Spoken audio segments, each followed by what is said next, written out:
Ex-Iron Maiden singer Paul Di'Anno, cause of death revealed. Man, losing Paul Di'Anno. I mean, an iconic voice. First two Iron Maiden albums, Battle Zone, which I was a big fan of. Paul seemed like, I mean, he was a punk rock guy in a heavy metal band. I mean, he has a punk rock attitude. He had that rebellious attitude.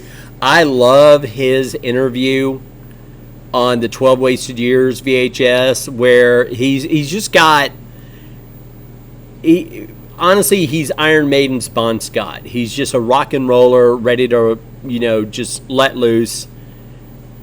It's a true loss. It truly is. Anyway, cause of death revealed. Former Iron Maiden singer Paul Di'Anno's cause of death has been revealed.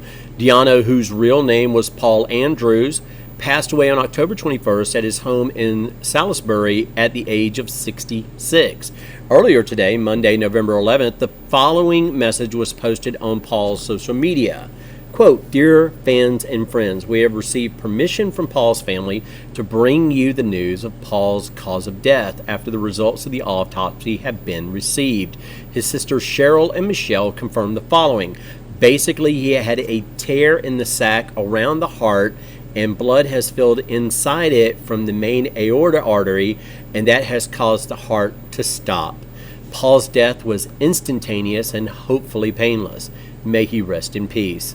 This weekend, an in memoriam show was held at Underworld Camden, where many of Paul's fans, friends, colleagues, and family members came. With a magnificent musical set, his musical colleagues said a worthy farewell to their friend. Born in Chingford, East London on May 17, 1958, Paul first came to prominence as a lead singer of English heavy metal band Iron Maiden between 1978 and 1981.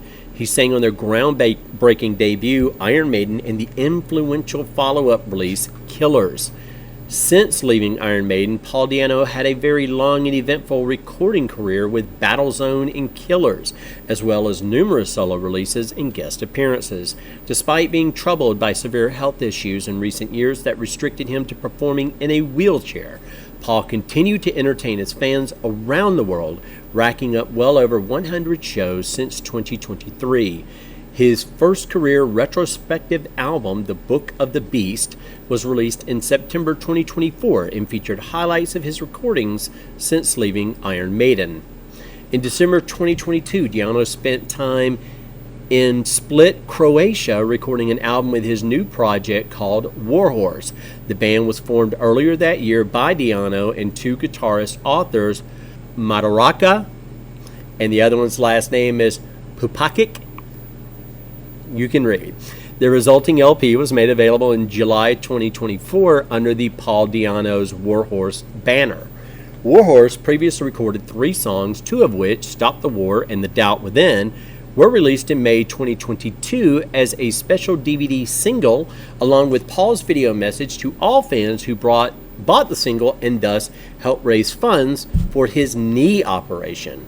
The Warhorse single marked Di'Anno's first music release after a 7-year hiatus due to severe health issues.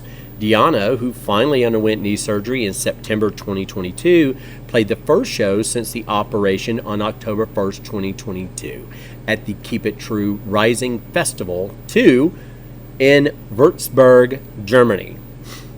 In May 2022, Di'Anno came face-to-face with Maiden bassist Steve Harris for the first time in 3 decades before the band's concert in Croatia.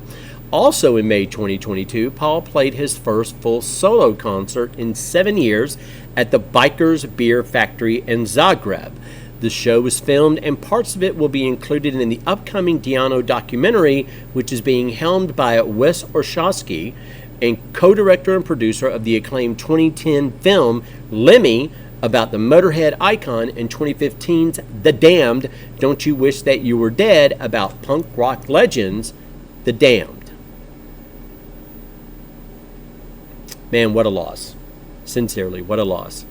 Great voice, great charisma. I love his interviews. Unlike Lemmy, who I'm a big fan of Lemmy, though I'm not the biggest fan of Motorhead, I love Di'Anno's singing. He had such a great approach. Some of my favorite Iron Maiden songs. are Di'Anno songs, and I prefer Di'Anno on those songs as opposed to Bruce, because it's just Di'Anno. No one sounds like him. He's a beast. He's an icon, and he certainly will be missed. Thanks for joining me.